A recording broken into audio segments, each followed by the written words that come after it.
Hey guys, welcome back, and in this video we are going to be talking about the process of osmosis. Osmosis is a very important process when we talk about cell, especially the plasma membrane, how the plasma membrane is selectively permeable and how osmosis is connected to the presence of plasma membrane. So let us begin.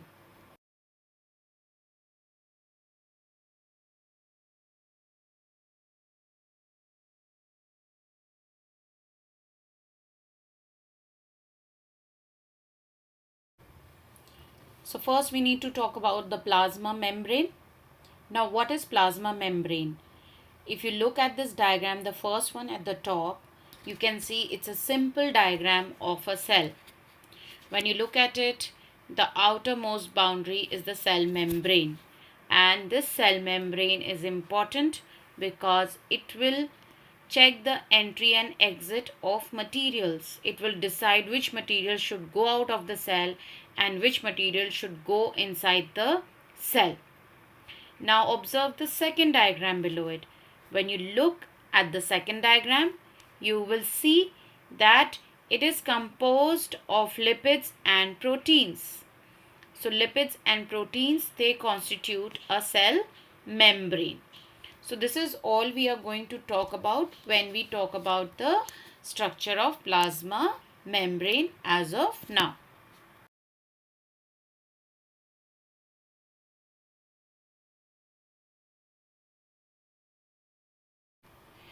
So when you look at this GIF here, so what is it of?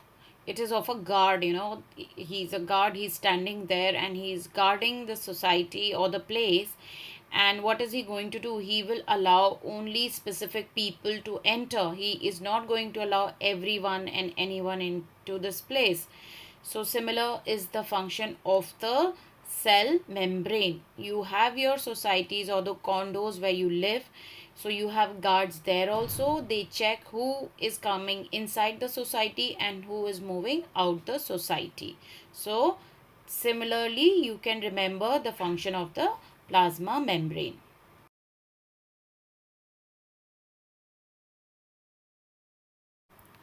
So before we proceed and we start talking about osmosis, it is very important to know how to understand the definition or how to write it. So whenever we write about osmosis, we will say osmosis is the movement of water molecules through a semi-permeable membrane from their higher concentration to a lower concentration. That means where the water molecules are more, that is their higher concentration, and where you have low number of water molecules, there their concentration is low. So they will move from their higher concentration to their lower concentration. Now observe this picture.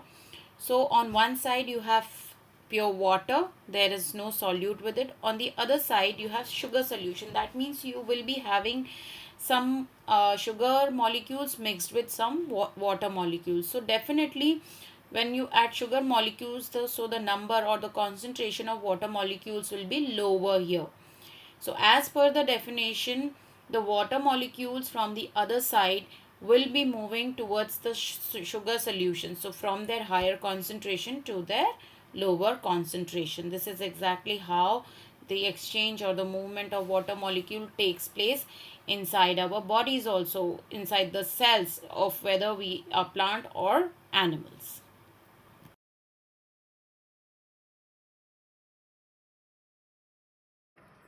Hi guys, so today I'm going to show you how osmosis takes place in resin, a common experiment that is in your grade 9 books to understand how osmosis takes place. So this is a bowl of water and I have two raisins with me. One is here, this is the first one, and I'm going to pick up one more. This is the second one. So these are the two raisins here.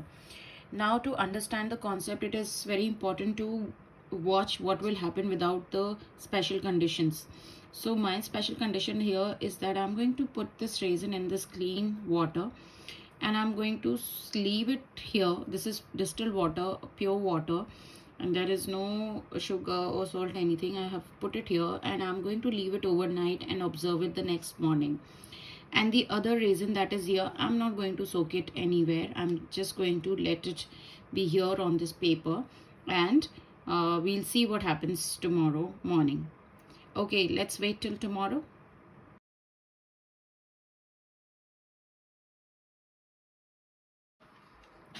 All right, so good morning. And yesterday night we had soaked this raisin and we had left the other one on the side.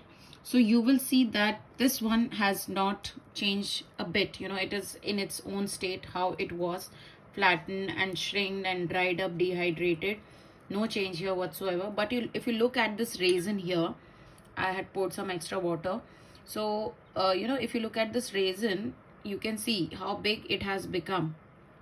Let me lift it up and show it to you. So this is how big it is. And why has it increased in size? I think anybody can look at it and tell. Even a common man will understand that it has become bigger in size because it has absorbed the water. So it has absorbed water, that's why it has become so big in size. Whereas the other one, if I place it, it is so small in size. So if I'm going to put this one also in water, it will have the same effect. It will again going to absorb water and swell.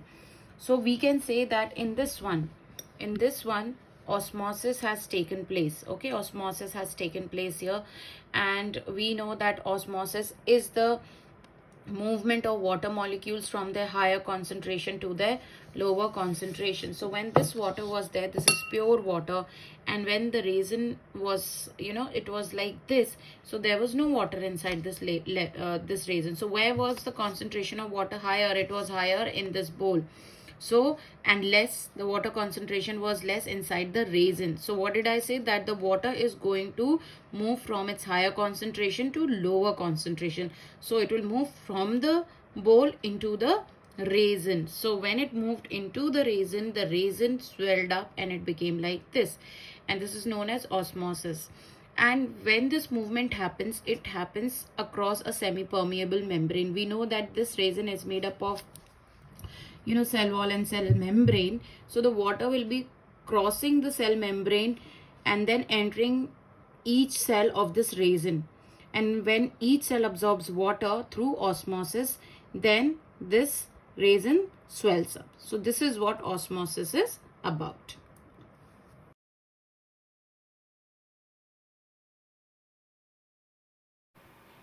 Unicellular freshwater organisms and plant cells, they gain water through osmosis. Even absorption of water in plant root happens with the help of osmosis. So osmosis is a very important and integral part of living organism.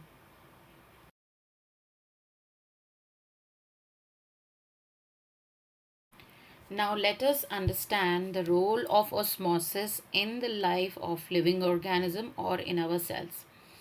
So whatever process is taking place, the in and out of materials, most of it is dependent on osmosis, on the process of osmosis.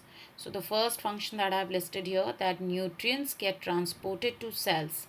So we know that we are eating food, all living organisms are making food, and they provide nutrients to our body, and these nutrients have to get inside our cells. So osmosis will help in getting inside of those nutrients, and also releasing of waste materials from our body. The next is, because of osmosis, the plants are able to absorb moisture or water from the soil and then transport it upwards to the leaves where photosynthesis will be carried out. Another example that I can give you is that of the purification of blood by the kidneys. Here again, without osmosis, it is not possible for the kidneys to purify blood. So that's how important the osmosis is. In my previous slide, I have already spoken to you about how unicellular organisms also absorb water by the process of osmosis. So this was all about osmosis. I hope you have been able to understand the process, and if there is anything more you would like to know, please leave a comment here and I will try my best to answer it. Thank you.